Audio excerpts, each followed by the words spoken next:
The first loadout that I'm going to go over is for the Assault class. Now my go-to loadout is actually my old reliable build that I made a video on. If you want to know more about the details of this loadout, you could take a look at that video. But just to go over again quickly, I have tactical sport headsets. These are my headsets of choice. Of course, I recommend you test all the headsets and take a look at the Escape From Tarkov wiki. They have a nice display of all the headsets and their hearing ranges. So choose the one that sounds best to you, but also maximizes your hearing advantage. You should find one that strikes a good middle ground between hearing advantage and sounding nice to your ears.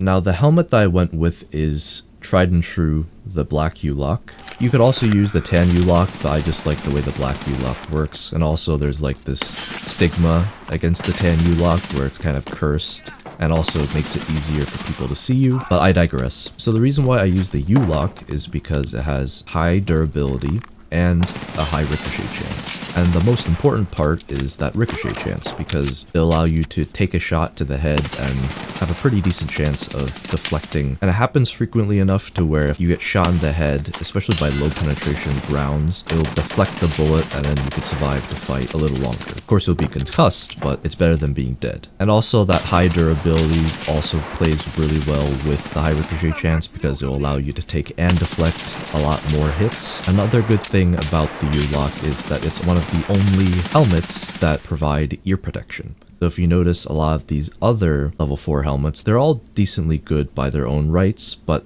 none of these high cuts have ear protection. So if you get shot in the head, very high chance that you're going to die instantly. So if you get shot in the ear, at least it provides just a little bit more protection and chance that you could survive.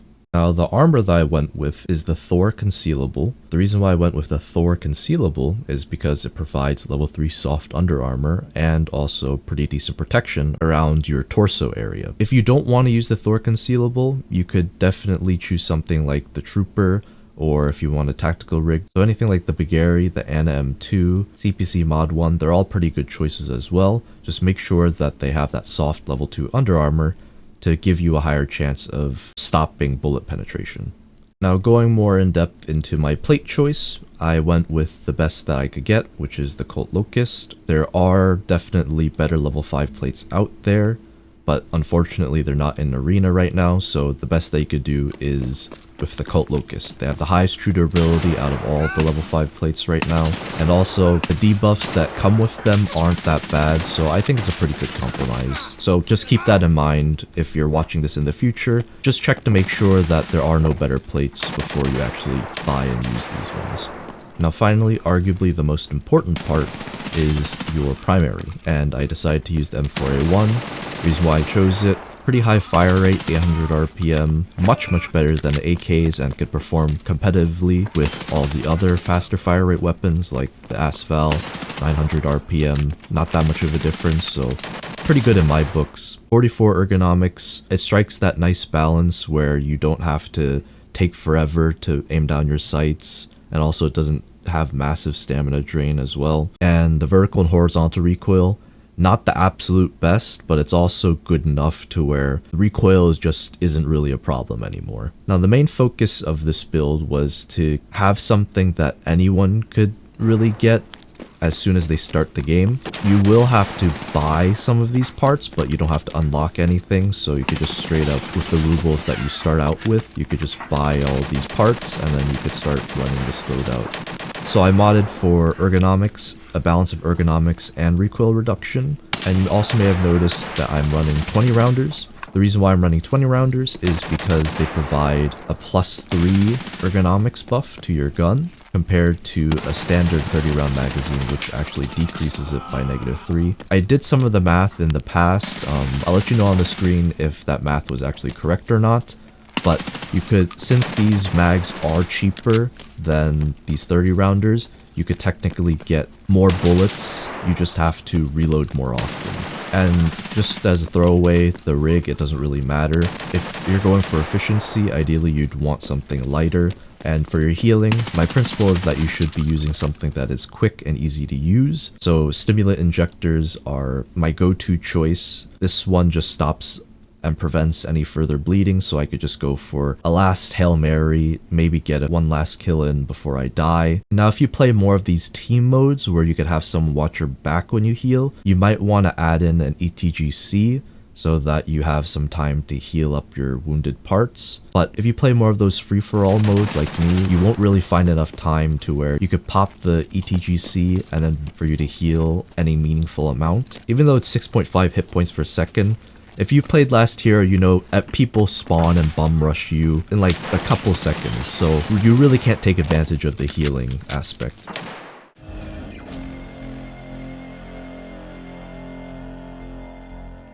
Moving on to our Enforcer go-to class, I really started to like the Mark 16 simply because of the recoil, and you might be looking at the numbers and thinking what this guy's even talking about, but surprisingly enough, even though the numbers look bad, its actual performance is not bad at all. I'll get to this later. The headset is the same, the helmet is also the same.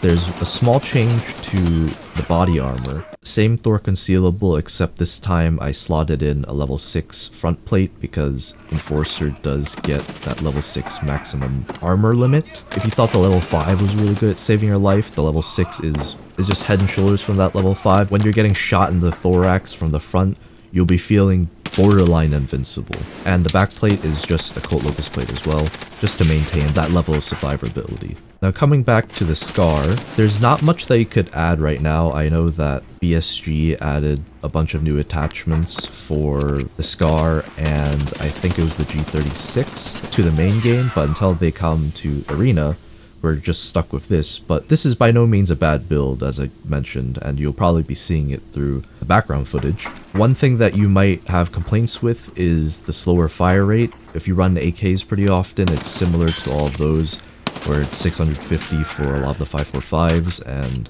600 for the 762 AKs. If you're okay with those, you'll be fine with this Scar loadout. If you hate how slow they are, then maybe this one might not be for you. You might want to swap it out for a faster firing gun. But aside from that, I don't really have much gripes with the Scar right now. I think it's in the best position it's ever been in Tarkov, so hopefully it stays that way. And just for the bullets, I went with M855s. If you go with the SOSTs, I don't remember if I did this in my testing, but SOSTs do give you a +3 recoil debuff, so you're going to be feeling a lot more recoil if you run the SOSTs. And I don't know if this minimally modded Mark 16 can handle that, so I just went with the next best thing, which was M855s, which provide no debuffs for recoil. And performance is pretty similar, just a 2 penetration difference, which of course it really needs for a slow fire rate weapon. But as long as you aim for the head, it shouldn't be too big of a deal. Most people aren't wearing face shields anyways. It's going to struggle against those level 4 helmets. But if the opponent is wearing a level 3, then no problems there. It's going to go straight through anyways. So just for the most part, aim for the face and hope that it hits their face. If it hits their helmet and they have a level 4 or above, then you might be screwed. You might want to switch out to another class.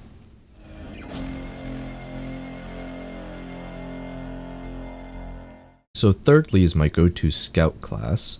And if you watch my nail video, you might recognize a lot of the stuff. However, there is a small variation that I made, which is I added a helmet to this loadout. And the reason why is because I noticed that as I played more and more of Arena, I noticed that a lot of people running Tor-2s and Neo Steels were able to deflect a fair amount of my shots. So I figured, why not just take advantage of that extra survivability? I'd rather not get one tapped in the head and then insta-die. So if it gives me even the slightest bit higher survival chance, I think it's worth an investment. The reason why I chose the Tor-2 is because it's the best level 3 helmet that we could use in the game right now. I call it the mini U-Lock because it has a lot of similarities to the U-Lock in that it has pretty high durability and it's high ricochet. And also it covers the ears, so if you get shot in the ears again, at least it adds that little bit of extra protection, so you might survive a shot relying on that high ricochet chance. Of course, if you want to, you could go for these other level 3 helmets, but they don't offer as much protection as the Tor-2. Just whatever you do, don't go for the LSHC because it only has medium ricochet chance, so if you get hit in the head with one of these, chances are it's going to go straight through. Now the armor that I went with is the Trooper, and the reason why is because, as you can see, there is no Thor concealable, so unfortunately we're gonna have to downgrade a little bit. One thing I should point out is that the Trooper doesn't have side armor protection, so that level 3 soft under armor on your sides for the Thor concealable is not here for the Trooper. If you want that added protection, you could go for something like the CPC mod 1. Otherwise, the rest of them are just level 2 soft under armor, which I would not recommend using. And of course also, the Slick is level 3 soft under armor, so if you find great success using very lightly armored vests, you could try running the Slick for a couple times, see how it goes. But I like the Trooper simply because of how reliable it is. And of course, the plates for Scout, you are limited to level 4 and below plates. So I went with the best that I could get, which is the Kiba arms. You are going to have to buy them. But the state of Arena right now, it's pretty simple to unlock things. You just need to complete a certain amount of daily or weekly tasks and you're good to go.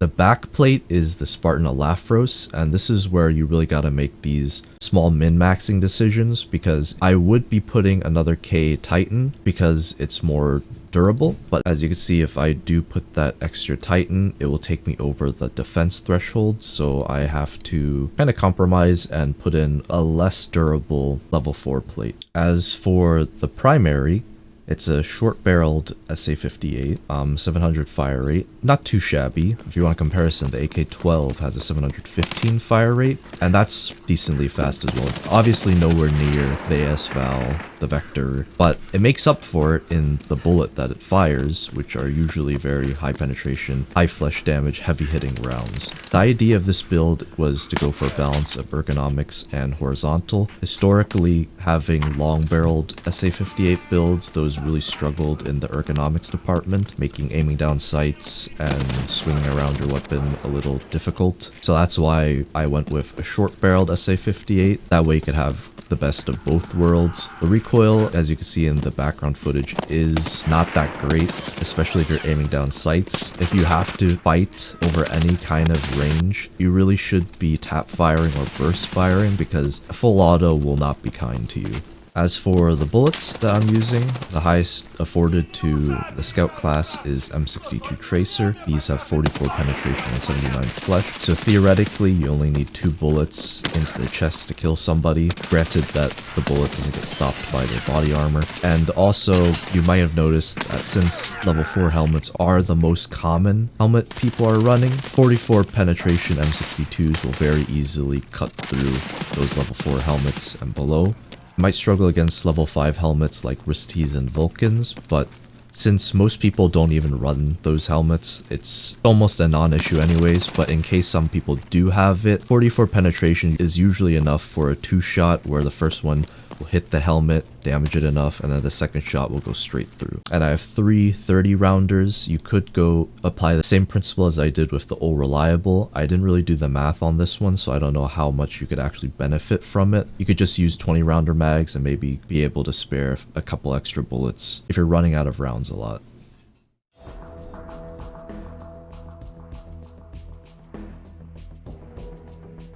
And lastly, I have my Marksman go-to build, and you'll also recognize this one from the M1A Marksman video I made very recently. Just to go over it really quickly again, no helmets because Marksmans don't get any helmets. They're not allowed any. You could have the tank helmet or the bomber beanie. Highly recommend against the tank helmet. You cannot put on headphones and it reduces your hearing by a lot, so you'll be at a massive disadvantage. Bomber beanie is definitely more preferable, but it is level 1, so you want to spend an extra 50 GP coins just to be able to maybe survive a headshot. You know, be my guest. It's better than nothing, I guess you could say. Armor, same thing. Using the Trooper. This time I could actually do front and back plate Kiba arms because of that defense threshold. And for the primary, this is the M1A build. If you want a more in-depth on everything on this loadout, of course you could check out the dedicated video to it. The focus was a balance between ergonomics and recoil. If you do make any variations to this build, just keep in mind that ergonomics is especially important for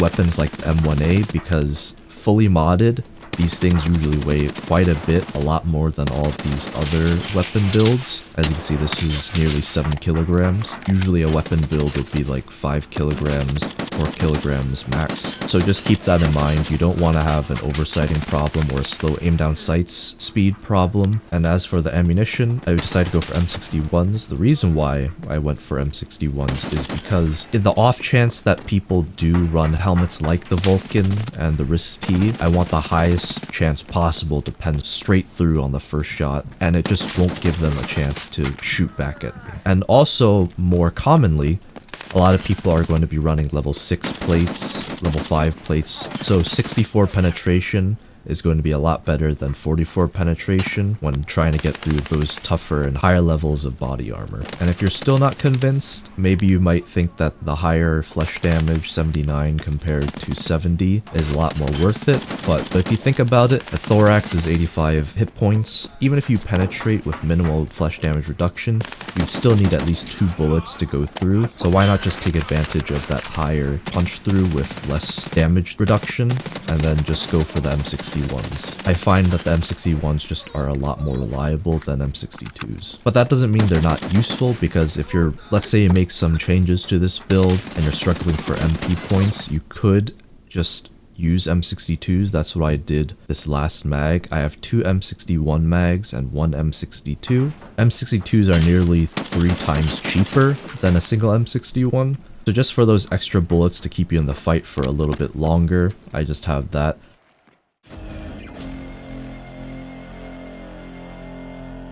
So that's all of my go-to builds. I hope that I put you on the right track with a lot of these suggestions. If you have any further questions on my choices, you could always ask me in the comments. I'll try to respond to you in a day or two, but I hope you enjoyed, and thanks for watching.